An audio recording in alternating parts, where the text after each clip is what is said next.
Inventory systems in modern game design, a critical review. Inventory systems are one of the most common mechanics in video games, and also one of the least discussed by players unless something goes drastically wrong. From survival horror to open world RPGs, almost every modern game asks the player to collect, manage, and find uses for items, yet inventory design is far more than a functional menu. It shapes the game, the pacing, the difficulty, the immersion, and even the emotion. In this video, I will critically explore inventory systems as an area of modern game design practice. I will examine how different games implement inventories, how critics and designers have evaluated them, and how inventory mechanics can either enhance or undermine the player's experience. What is an inventory system? At its most basic level, an inventory system is a structure that allows players to store and access items they acquire during their playthrough of a game. These items can include weapons, health resources, crafting materials, or quest objects. It could be anything really. However, in modern game design, inventories do much more than store objects. They also act as decision-making spaces, which forces players to choose what to keep and what to discard, choosing what is most important to them. It's pacing tools for slowing down and accelerating gameplay, having to choose what to keep, what you'll need, thinking about when you might need them in the future. And emotional levers. It creates tension, stress, or satisfaction. Will I need this in the future? Do I need this? Perhaps this will be useful later. And user interfaces, which directly affects accessibility and usability. Game designer and writer Jimmy Baird has argued that inventory systems are one of the hardest mechanics to design well because there is no universally correct solution. Only solutions that fit a specific game's goal. An inventory system that is perfect for that game. One of the most influential inventory systems in modern games comes from Resident Evil 4, as rather than a simple list, the game uses a grid-based attaché case inventory where each item has a physical size and shape. This transforms inventory management into a spatial puzzle. Players must rotate items, reorganize space, and constantly make trade-offs. Do you carry extra ammo? Do you save room for healing items? Can I just change all my items to make one little space so I can carry one extra thing? What makes this system effective is that it aligns perfectly with the game's survival horror identity. It's a limited space, which forces vulnerability. Inventory management creates tension between encounters, and you really want to make sure you're prepared before you go on. Organization becomes a meaningful skill. Being organized, being prepared is all very crucial. The inventory does not interrupt gameplay, it extends it. The act of opening the case becomes a brief moment of calm before danger resumes, reinforcing pacing and atmosphere. This design philosophy has been influential enough to inspire entire other games. But let's continue talking about Resident Evil. So here we have 1, 2, 3 and a bunch of others, which are the original ones, which used a simple square-based inventory system with anywhere between 4 to 8 slots. This is the remake, which again uses the same slot. This is another one where they wanted the game to keep playing, so they made the background transparent. This is Resident Evil 5, where they went for a 9 grid system for some reason. Then there's 6, which had a whole bunch of different inventory styles. It's quite confusing, that. And then we go on to the modern games. So here's 2, 3 and 7, which use kind of the same system, which they take from 7, in which you had less limited slots, and they bulked it up and combined it kind of with the Resident Evil 4 style inventory. Here, this is 7, then this is 2 and 3. As you can see, they kind of did it so weapons take up more space, but everything's mainly 1 or 2 blocks. So they've refined it a bit, and then you get pouches and hip pouches to expand your inventory, so it kind of still works the same but not really, but there's an element of it. Then we got the Resident Evil 4 remake and Resident Evil 8, which use the attaché case system again. Resident Evil tries to get away from it, they somehow just can't get away from it.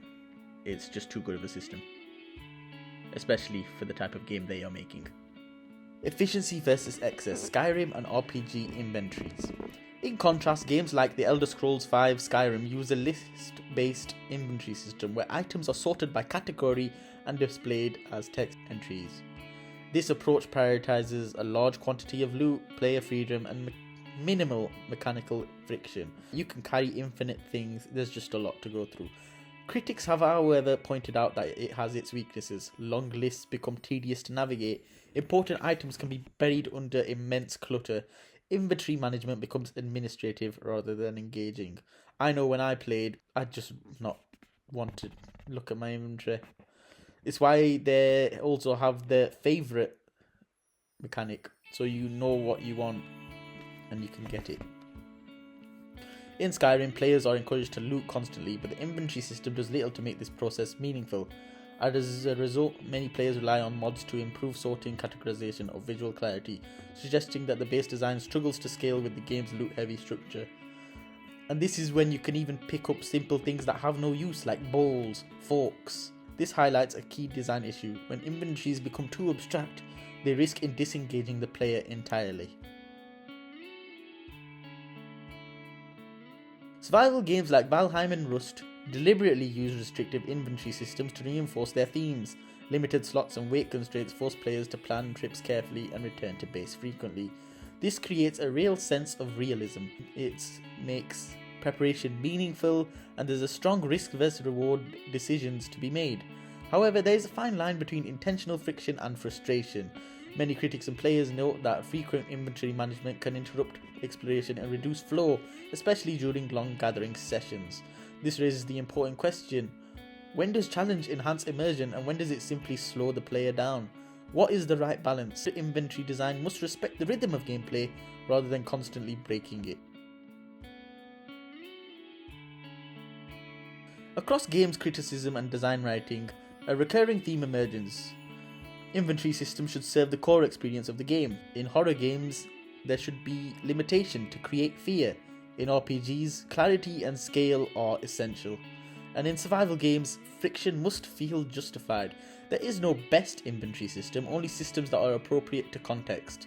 As designers, the key question is not how realistic or how complex an inventory is, but what kind of decisions does it encourage? Does it create tension?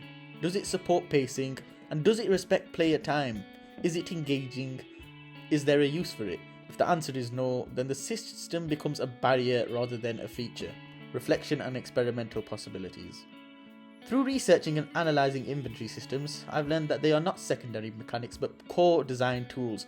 Small decisions such as item size, weight, or accessibility can fundamentally alter how a game feels and how it is played. To expand on this work experimentally, we should explore diegetic inventories where items are physically represented on the character. So what is a diegetic inventory? Well, really it just means having an inventory or a UI just smoothly blend in with the actual game itself. That you don't even have to really open a screen, or when you do, it's so smooth that it feels like part of the game.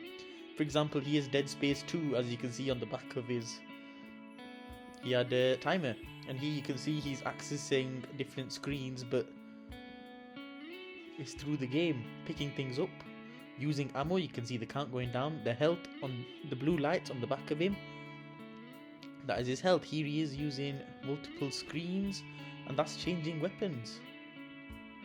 Then we have Fallout, made by the same people who made Skyrim, and they've done it a lot more better. They made it more diegetic because it's a more technological game. As you can see, there's inventory and all the stats, and it's all diegetic, all part of the Pip-Boy. Dynamic inventories that change shape or capacity based on player behaviour, and narrative-linked inventories where mental or emotional load replaces physical capacity. By treating inventory not as a menu, but as a space for storytelling and interaction, designers can push this familiar mechanic into more original and meaningful territory. Here I have thought up my own diegetic UI and inventory, in which the inventory and UI is all held within a phone. This is for a horror game. You have a flashlight on the back of the phone for seeing, and as you hold the phone, you can see your heart rate. Maybe we can have it so actually the flashlight on the back of the phone is damaged and you have to use the front of your screen to see and flash light.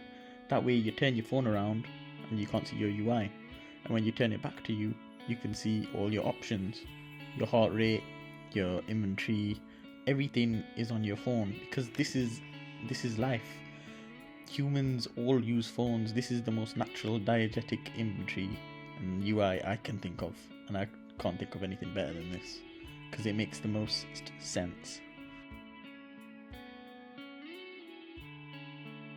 Inventory systems are often invisible when they work well and deeply frustrating when they don't.